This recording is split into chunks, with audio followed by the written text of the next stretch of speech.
Grammar সিরিজের Manchester English একাডেমির আজকের ভিডিওতে থাকছে আর্টিকেল সেকেন্ড পার্ট। সো প্রথম পার্টে আমরা কিছু বিষয় নিয়ে কথা বলেছি, আজকে সেকেন্ড পার্টটা থাকছে। সো আপনারা অবশ্যই এই ভিডিওটা দেখেন, কারণ কি বেসিক্যালি আমাদের আর্টিকেলস নিয়ে কিন্তু কথা হয়েছে গত কিছু বিষয় নিয়ে, আজকে আরো কিছু বিষয় থাকছে।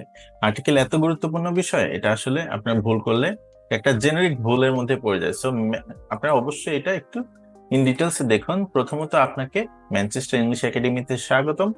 আমি আছি কৃষ্ণ কুমার শর্মা আপনাদের সাথে। সো আজকে দেখুন class 25 part 2। So a and the এটাই তো আর্টিকেল, তাই না? তো আর্টিকেলের মধ্যে আজকে আপনি একটু খেয়াল করেন যে the word a and the হচ্ছে আর্টিকেল। এটা ব্যবহৃত হয় কনসোনেন্টের আগে, আর আবার এটা কিন্তু কনসোনেন্ট সাউন্ড যদি মানে ইউ এর উচ্চারণ ইউ এর মতো হয়, ইউরোপিয়ান, হ্যাঁ, তখন কিন্তু হবে না ইউনিয়ন। বিভিন্ন কিছু নিয়ম আছে।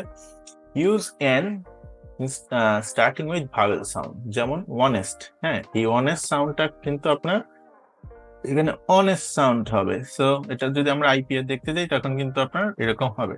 সো এখানে এন হবে এইচ থাকা সত্ত্বেও। সো সাউন্ডের উপর ডিপেন্ড করে আসলে আমাদের কি হচ্ছে, এ এন্ড ডি বসতেছে। ঠিক আছে। আর ডি এর বিষয়টা দেখেন, ডি অথবা the, this points to particular person or things.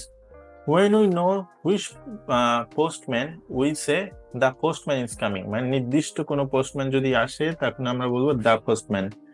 তারপর আমরা বলবো যে when it's any postman, we say a postman fell off his bicycle। মানে বাইসাইকেল থেকে পড়ে গেছে, সেটাকে আমরা বলছি a postman। দেখেন, কোন রকম নির্দিষ্ট করা হয় নাই। সো মেক শিওর এটা খেয়াল করবেন।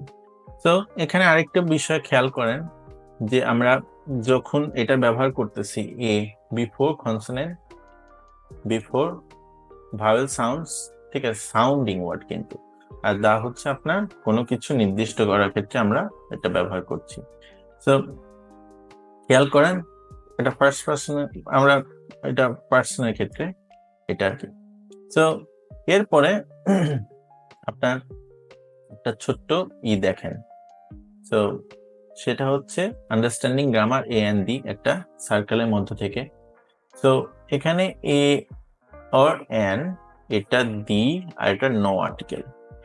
সো এই পাইচারটাতে আপনারা খেয়াল করুন, ফার্স্ট টাইম যখন আমরা কোনো কিছু বলবো তখন এ বলবো। One or any, I want a milkshake, যে কোনো। Some quantity, a cup, a couple, a few, buns, a handful of, etc. Job, a couple, a few, buns, a handful, extra। এটার ক্ষেত্রে এ, এগুলো কিন্তু সব এর, এ অথবা এন এর ক্ষেত্রে।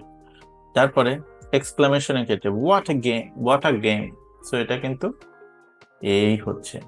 আচ্ছা, নো আর্টিকেলের ক্ষেত্রে ব্রেকফাস্ট, লাঞ্চ, এটা নো আর্টিকেল লাগেনি। স্পেশাল প্লেস, স্কুল, চার্চ, এগুলো লাগছে না।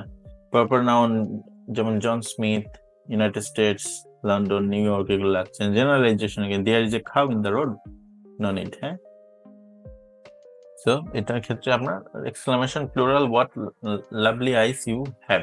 সো জেনারেলাইজেশনের ক্ষেত্রে কিন্তু আপনার আর্টিকেলটাও লাগছে না। আচ্ছা, তো এখন দেখেন সেকেন্ড টাইমে, why is the cow in the road, why is the cow in the road. Second time যখন দায়ের ক্ষেত্রে আপনার ফার্স্ট টাইমে আপনার লাগছে না, সেকেন্ড টাইমে কিন্তু আপনার লাগতেছে, যেখানে আমি বলছিলাম why is the cow in the road.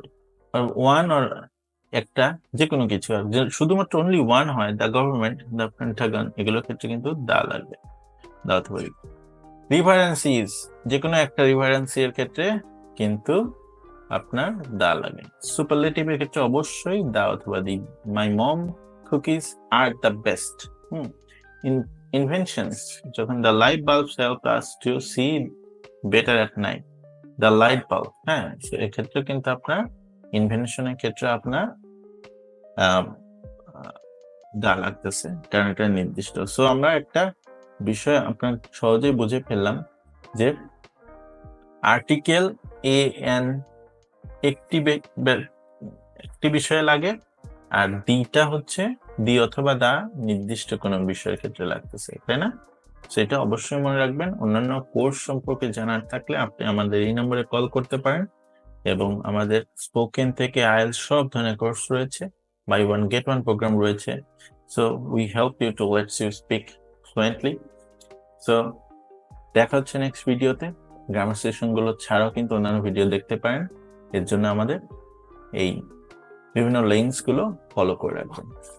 ঠিক আছে, ভালো থাকেন, take care and enjoy your time.